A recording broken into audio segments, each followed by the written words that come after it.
Bueno, chicos, vamos a empezar de nuevo, sí, de cero.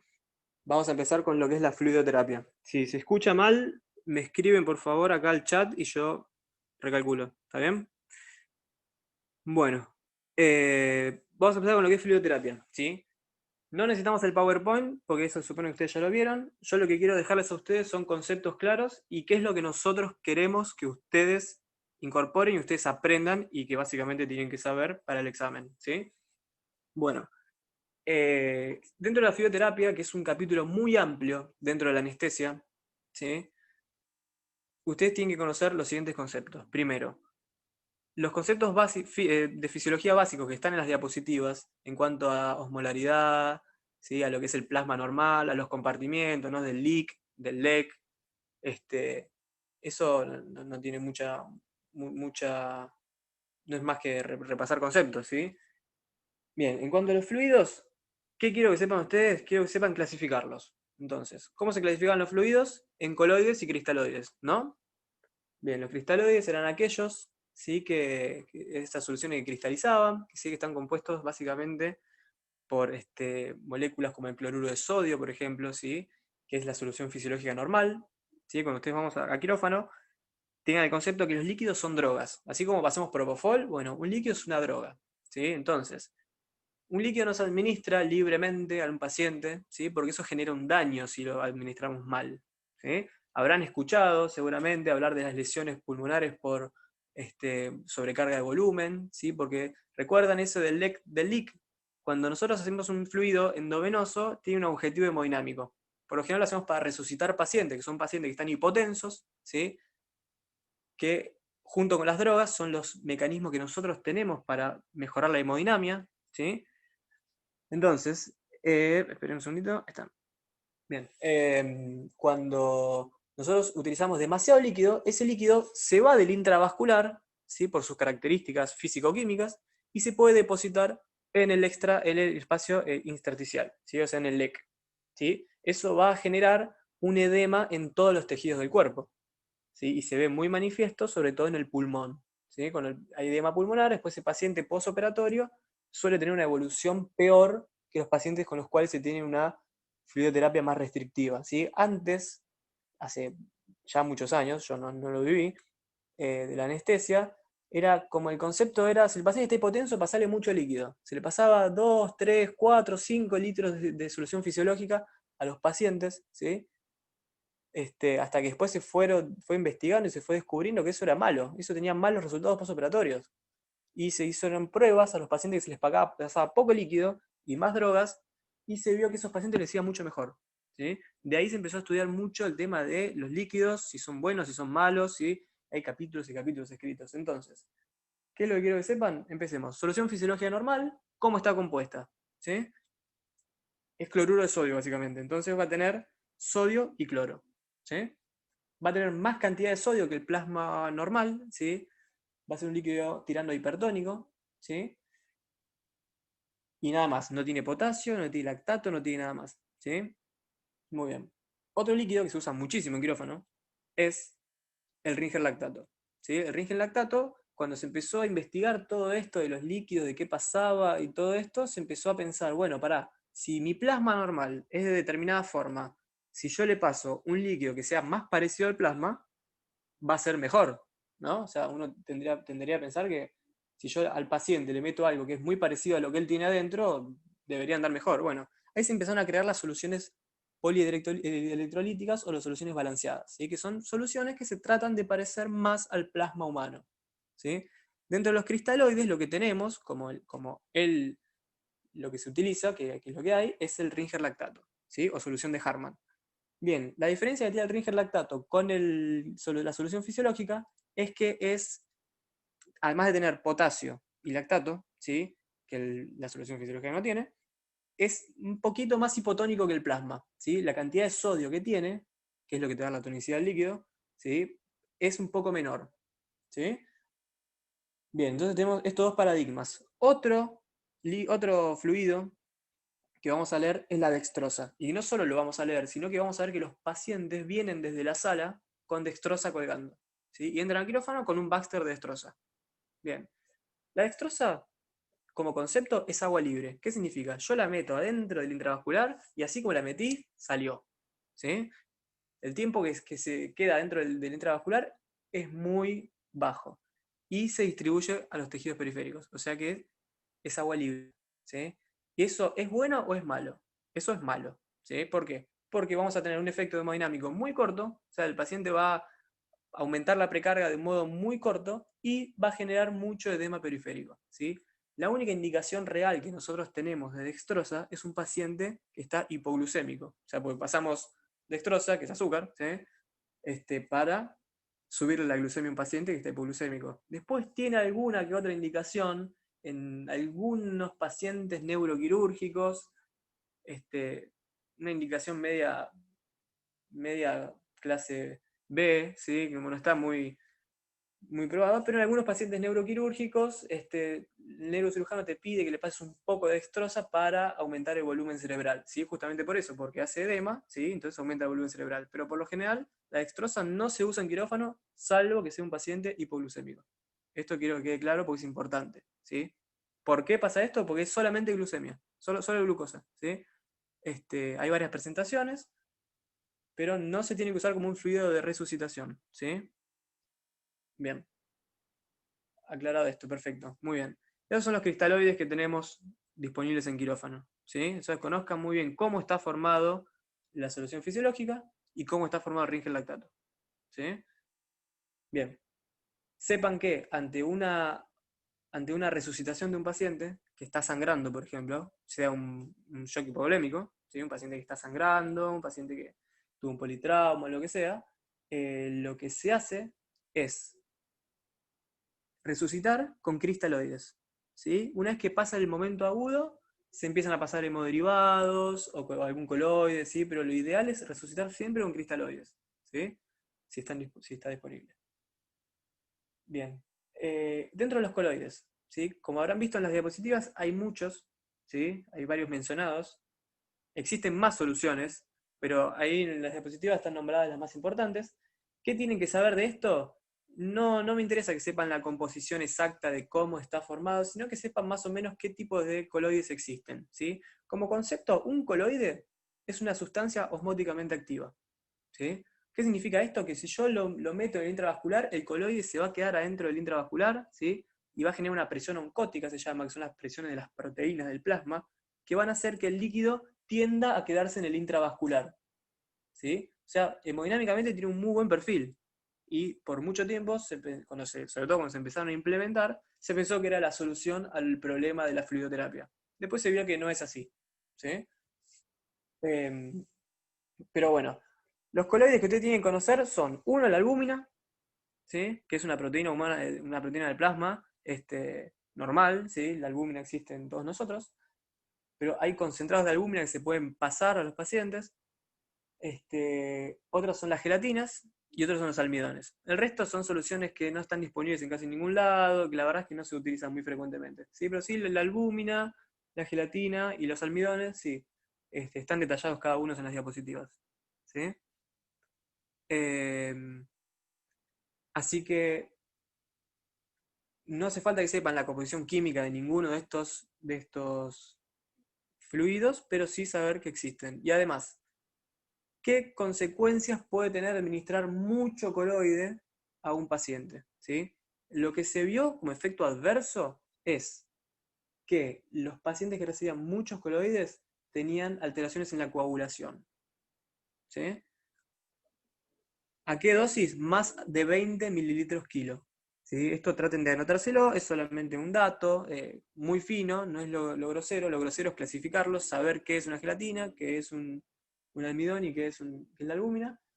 Pero sepan que pasando más de 20 mililitros kilo de una gelatina, por ejemplo, ya empezás a tener teóricamente problemas en la función plaquetaria. ¿Sí? O sea, los pacientes tienden a estar coagulopáticos en el postoperatorio.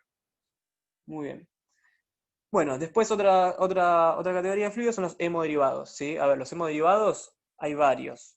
Sean los glóbulos rojos, sea el plasma, el famoso plasma fresco congelado, sean los crioprecipitados, ¿sí? Bien, a ver, o las plaquetas directamente, ¿sí? Como concepto general, no hace falta que se vuelvan locos con esto. lo importante es saber para qué se usan los glóbulos rojos, para qué se usa el plasma, para qué se usan las plaquetas y para qué se usan los crioprecipitados. ¿Sí?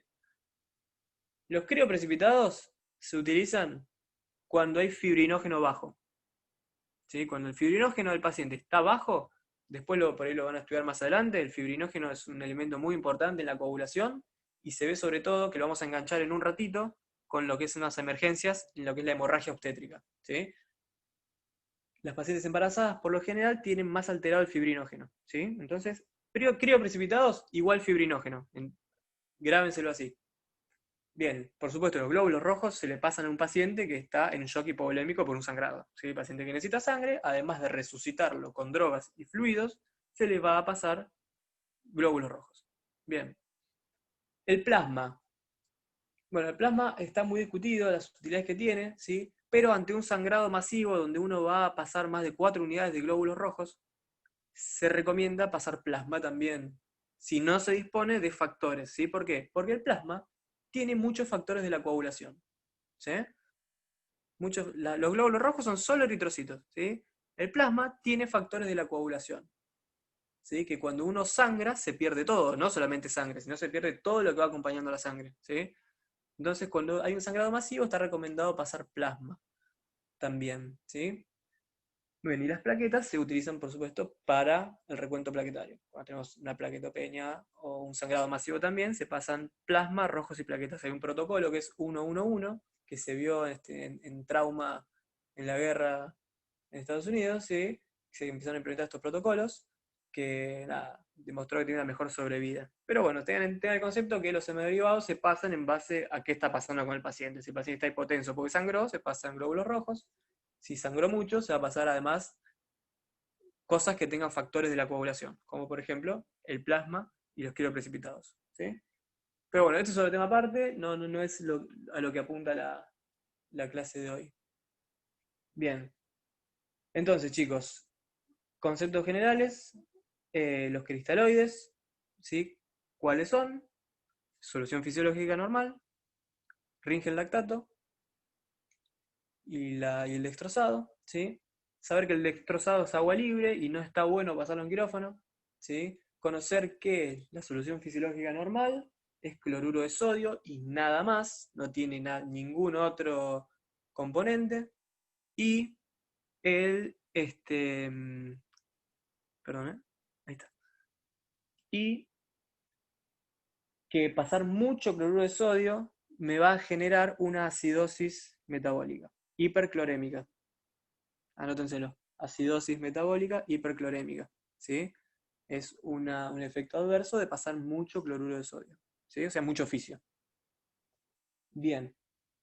Vi que hicieron unas preguntas en el grupo. En realidad una sola persona preguntó algo acerca de qué saber de la acidosis metabólica, que estaban al final de las diapositivas. De eso no se preocupen, no va a haber ningún tipo de preguntas. Es algo más específico, más digamos, para un residente que para nosotros acá en este contexto, ¿sí?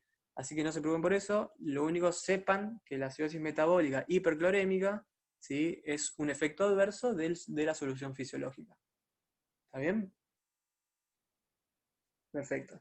Bueno, en cuanto a emergencias en anestesia, ¿sí? A ver, es un capítulo muy amplio, hay algo que se llama ACLS, ¿sí? Ahí está nombrado algunos protocolos, ¿no? Tengo una actividad eléctrica sin impulso, ¿qué hago? Bueno, chicos, a ver, lo importante de esto es que nosotros, ante una situación de crisis, ¿sí? Llámese crisis como un paciente en paro, como una situación que pone en peligro al paciente, la vida del paciente potencialmente, ¿sí? Entonces, ¿qué es importante de todo esto? Primero, es anticiparse a la situación, ¿sí? A ver, esperen que veo varias preguntas. Espera, en mi trabajo me piden volver que lo fundí como si fueran iguales. No, bueno, chicos, por eso, ¿ven? Acá una persona puso, en mi trabajo me piden volumen o que la fundín como si fueran iguales. Bien. Eso justamente por eso le estoy diciendo. Lo importante es que sepamos qué son, ¿sí? Los dos son coloides, ¿sí? Pero ¿qué pasa? No son lo mismo. Si ustedes entran a las diapositivas, van a ver que cuando ven Voluen o gelafundín, van a ver que tienen composiciones diferentes. Una es una gelatina y el otro es un almidón. ¿Sí? Entonces, por eso ténganlo presente eso, ¿sí? La sigla PFC es plasma fresco congelado. ¿Sí? Bien. Y resucitar un paciente es justamente eso, un paciente que tenemos que está en shock, ¿sí? O sea, que está hipotenso, taquicárdico, podría llegar a estarlo o no. ¿Sí? O sea, un paciente que está descompensado hemodinámicamente, hipotenso, es resucitarlo. Justamente es tomar medidas y conductas que hagan que el paciente tenga parámetros hemodinámicos estables. ¿Sí? ¿Cómo lo hacemos eso? A través de drogas y de líquidos. ¿Sí? Bien, denme un segundo. Bueno, perfecto. Para el resto de las preguntas están en las diapositivas, ¿sí? Eh, bien, ahora, justamente, para el interoperatorio, ¿los coloides y cristaloides tienen alguna preferencia o los dos por igual? Hay más de 1000 o 2000 o 10.000 artículos acerca de qué es mejor, cristaloides o coloides. No está demostrado que ninguno sea mejor que el otro, ¿sí? Cada uno tiene su función, su particularidad, y cada uno se utiliza en situaciones diferentes, ¿sí? ¿Está mal pasar un coloide en el intraoperatorio? No. ¿Está mal pasar fisiológico o un cristaloide? No, ¿sí? Pero hay situaciones en las que está recomendado hacer una u otra, como les comenté, ¿sí? En algunas situaciones está recomendado resucitar inicialmente con un cristaloide, ¿sí? Y en otras situaciones da lo mismo si pasamos un cristaloide de un coloide, ¿sí? Por ejemplo, largamos una anestesia general a un paciente ASA1 que no tiene ninguna comorbilidad, el paciente está estable, si le quieres pasar un coloide no le vas a hacer ningún daño, siempre y cuando sepamos las dosis máximas, ¿sí? Bien, perfecto, bueno.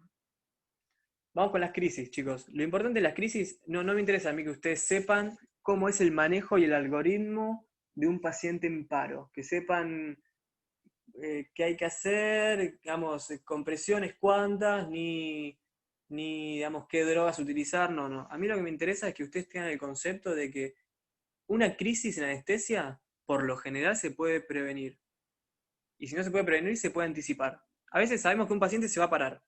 Y por más que nosotros hagamos todo lo que podamos hacer, el paciente se va a parar igual.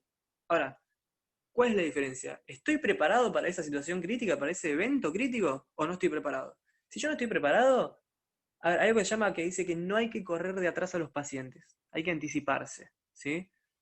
Entonces, a lo que apunto es, con anticiparse significa estar preparados. ¿Qué significa estar preparados? Tener las cosas a mano, ¿sí? Nosotros, si por ejemplo yo estoy haciendo una vesícula, está el paciente todo bien, es un ASA1, y yo no me voy a esperar que el paciente haga un paro y que yo necesito un desfibrilador. Probablemente el desfibrilador ni esté en ese quirófano, yo tenga que salir a buscarlo, ¿sí?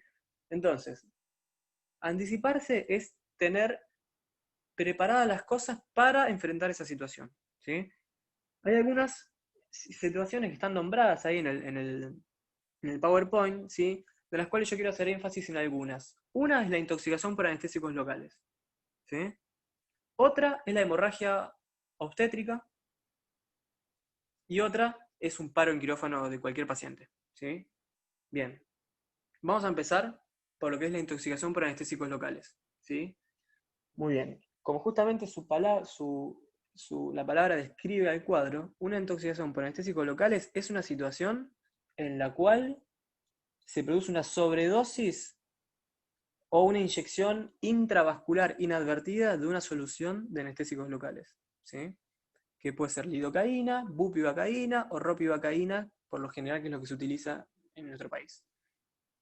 Bien, ¿qué efecto tiene el anestésico local? O sea, el anestésico local es una molécula que lo que va a hacer es interferir con la transmisión nerviosa, canales de sodio dependiente, ¿sí? Se lo utiliza en anestesia regional, ya sea de modo intratecal para hacer una raquidia, de modo peridural para hacer una peridural, o de modo periférico para hacer, por ejemplo, un bloqueo analgésico o con anestésico, ¿sí? Depende de la concentración que pongas. ¿Qué se hace básicamente? Se le mete anestésico local a un nervio o a un plexo, ¿sí? O al líquido cefalorraquídeo, ¿para qué? Para que genere anestesia de ahí en adelante y que duerma esa parte del cuerpo, por así decirlo, ¿sí? Ahora, cuando se lo inyecta, se lo inyecta en el espacio perinervioso, ¿sí?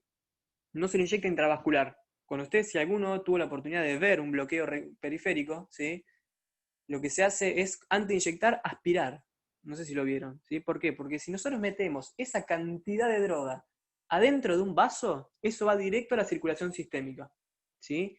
Y eso me va a generar que se me produzcan efectos adversos, como por ejemplo problemas cardíacos, ¿sí? O sea, me bloquea la conducción del impulso nervioso en todas partes, ¿sí? Como nosotros bien sabemos, en el tejido cardíaco y cerebral hay canales de sodio también. Entonces, esos canales de sodio también son afectados, ¿sí? Bien. Entonces, ¿qué quiero que sepan? Hay un cuadrito en las diapositivas que son las dosis máximas de los anestésicos locales. Eso quiero que lo sepan, ¿sí? Es memorizar ese cuadro, porque de ese cuadro van a haber preguntas, ¿sí? ¿Por qué? Porque es muy importante conocerlas. Bien, entonces, ¿qué otra cosa?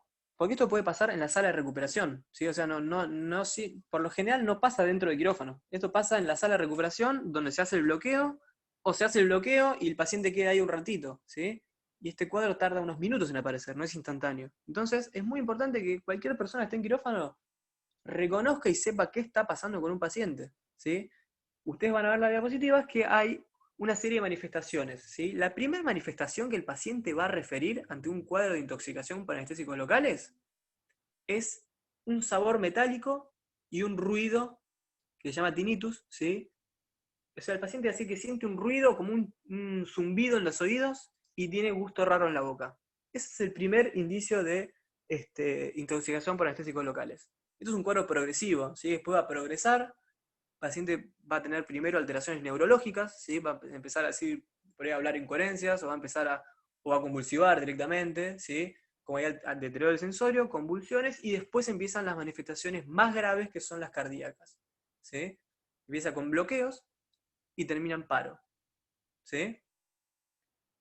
Bloqueos, bradicardia y paro, ¿sí? Entonces, para evitar esa situación hay que reconocer siempre el cuadro inicial, ¿sí? Es más fácil tratarlo a tiempo que tratarlo después, ¿sí? Bien. Hay un antídoto, por así decirlo, ¿sí? Al anestésico local, que es el lipofundin, que está puesto en las diapositivas, ¿sí? ¿Qué tiene que ser del lipofundin? Primero, que no está en todos lados. Segundo, que hay otras alternativas al lipofundin, ¿sí?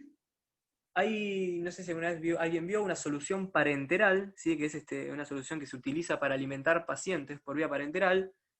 Hay varias, no importa, hay una que se llama solución madre parenteral, que es una solución lechosa que tiene una alta cantidad de lípidos, ¿sí? Se puede utilizar esa solución madre parenteral como alternativa al lipofundin si no existe en la institución, ¿sí? Hay lugares que no hay lipofundin.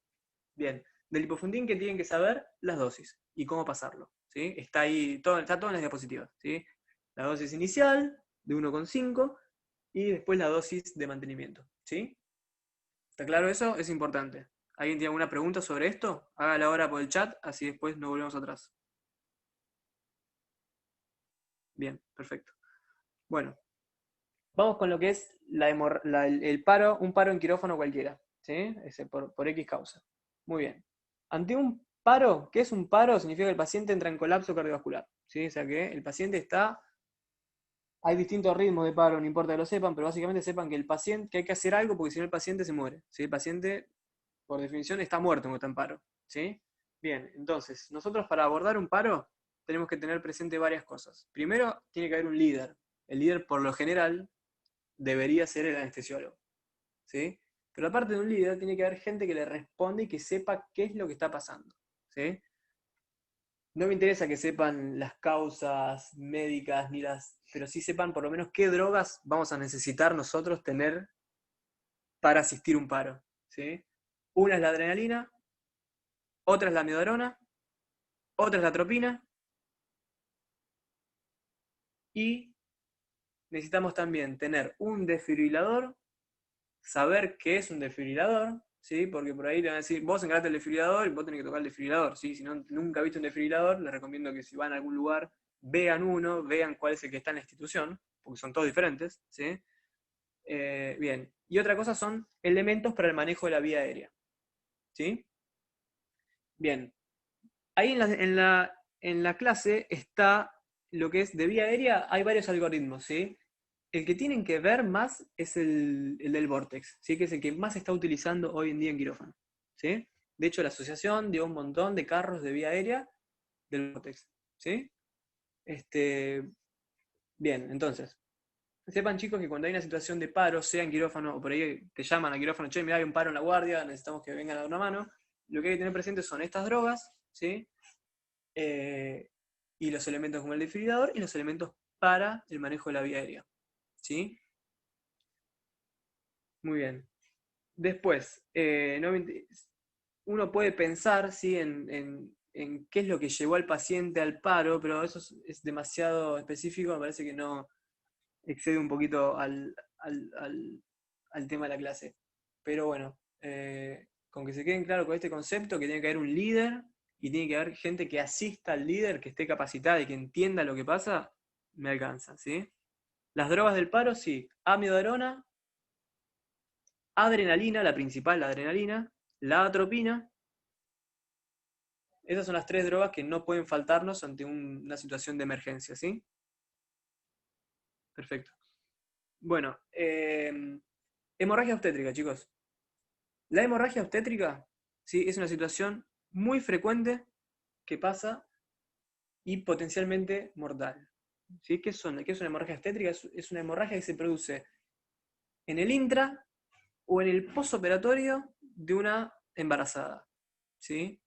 La paciente puede, se operó, salió todo bien, se fue a la habitación, esa paciente puede hacer una hemorragia obstétrica y puede poner en peligro su vida. ¿Sí? La embarazada, a diferencia de la persona normal, ¿sí? Nosotros a veces pensamos en el embarazo como una patología, ¿no? Porque se producen muchos cambios fisiológicos y en el organismo que hacen que la embarazada sea un paciente completamente diferente. ¿Sí? Entonces, una embarazada tiene alteraciones en la coagulación. Ya les comenté algo del fibrinógeno y las embarazadas, ¿sí? Bien, entonces, ante una embarazada que está sangrando, hay que activar un protocolo de un sangrado masivo. ¿Sí? Hay que llamar a hemoterapia, hay que asegurarse que haya sangre, fibrinógeno, si no hay fibrinógeno, pedir crioprecipitados, ¿sí? Y el manejo de la vía aérea de una embarazada es diferente de una persona no embarazada. ¿Por qué? Porque la embarazada tiene edema en los tejidos, hace que sea una intubación dificultosa, capaz que después la vas a intubar y no pasa nada, pero hay que abordar a la embarazada como una intubación dificultosa, ¿sí? No olvidarse de eso. Entonces, ante una embarazada que sangra, hay que tener preparados vías periféricas, ¿sí? Hay que buscar siempre buenas vías periféricas. Idealmente, 2 14. ¿Sí? Entonces, tenemos que tener armados vías periféricas. Una línea arterial, en caso de que se disponga, ¿sí? Que después de estabilizar el paciente se pone la arteria. ¿Sí? No se ponen arterias con un paciente inestable que no tiene pulso o que tiene el pulso muy leve porque es imposible ponerla. ¿Sí? Pero el quirófano tiene que estar preparado con esto, con una vía arterial, 2 vías periféricas como mínimo, ¿sí? Hemoderivados, que tienen que estar en quirófano, sangre y crioprecipitados, si no hay fibrinógeno en la institución, ¿sí? Porque el crioprecipitados tiene determinada cantidad de fibrinógeno, pero hay lugares que tienen directamente concentrados de fibrinógeno. Entonces ahí si tenemos fibrinógeno no vamos a pasar crioprecipitados, ¿sí? Bien. Y todas las drogas de emergencia, vasopresores, atropina, ¿sí? Como cualquier anestesia general. ¿Sí? Pero sepan que las hemorragias obstétricas la embarazada es una paciente que está muy bien, tiene una cesárea, está sangrando, sangra, la paciente está compensada hasta que llega un punto que no compensa más. Y la paciente se va, entra en shock y se puede llegar a parar si nosotros no estamos preparados de antes. ¿Sí? Siempre que una embarazada sangra, estar alertas y tener todo listo, todo preparado a tiro. ¿Sí? Siempre, por supuesto, consultar con el anestesiólogo que esté a cargo de esa paciente, preguntarle, doctor, quiere una línea arterial, quiere que llame hemoterapia, quiere que traiga fibrinógeno, quiere que le saque un coagulograma, quiere que, ¿sí? Siempre estar, no es un paciente, no es una boludez, no es un paciente que se lo puede dejar y esperar, ¿sí? Porque si te dormiste, la embarazada se complica y después es muy difícil resucitar a una embarazada, ¿sí?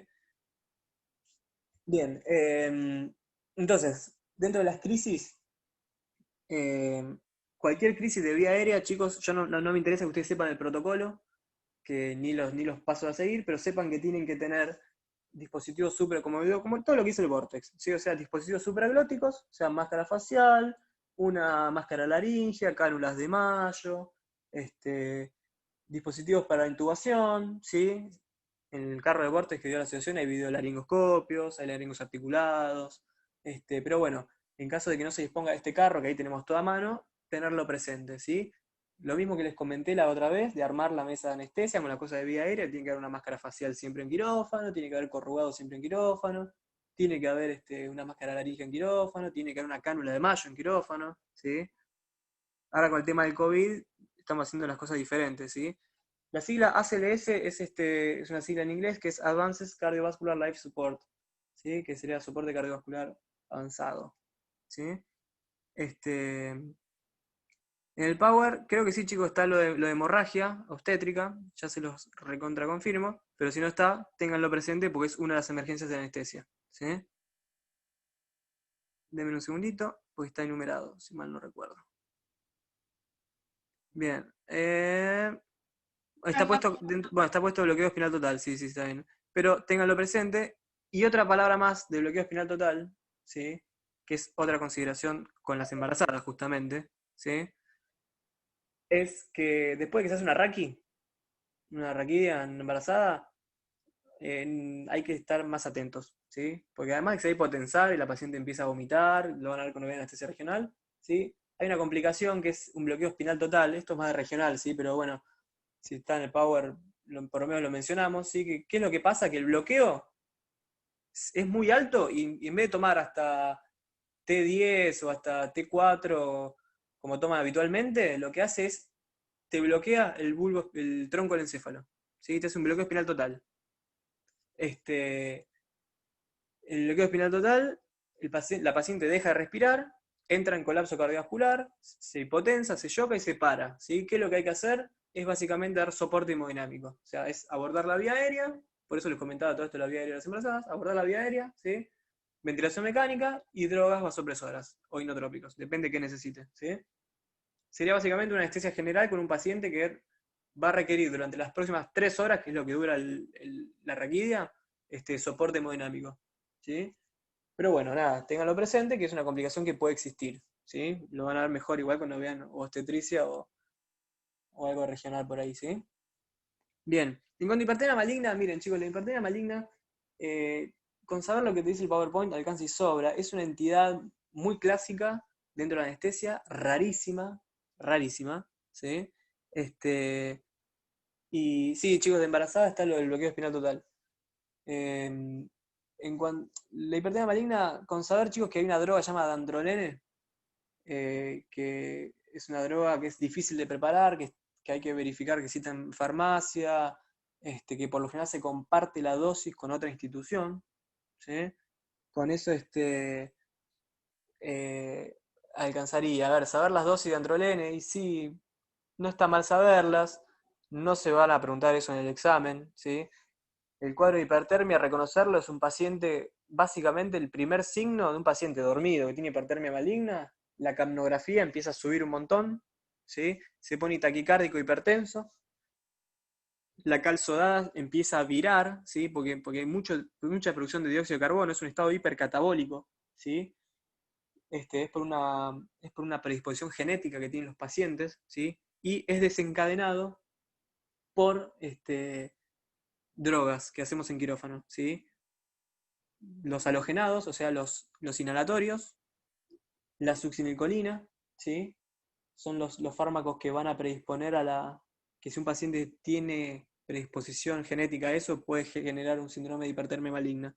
Por lo general lo que existe son síndromes símil hipertermia maligna, que son mucho más leves, ¿sí? Pero bueno, ante sospecha de todo esto, lo que se recomienda hacer es una anestesia total intravenosa, la famosa TIVA. Me parece que es un exceso, no hace falta que ustedes sepan ni ni determinadas manifestaciones, ni el cuadro, porque es algo muy poco frecuente en quirófano, pero bueno, saber que existe, ¿sí? Con saber que existe y tener presente lo que dice el PowerPoint, está más que bien. Bueno, ¿alguien tiene alguna pregunta?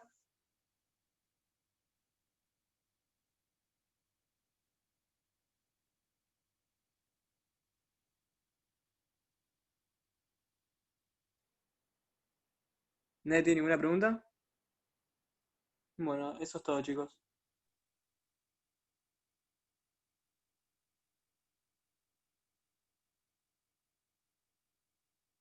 Saludos.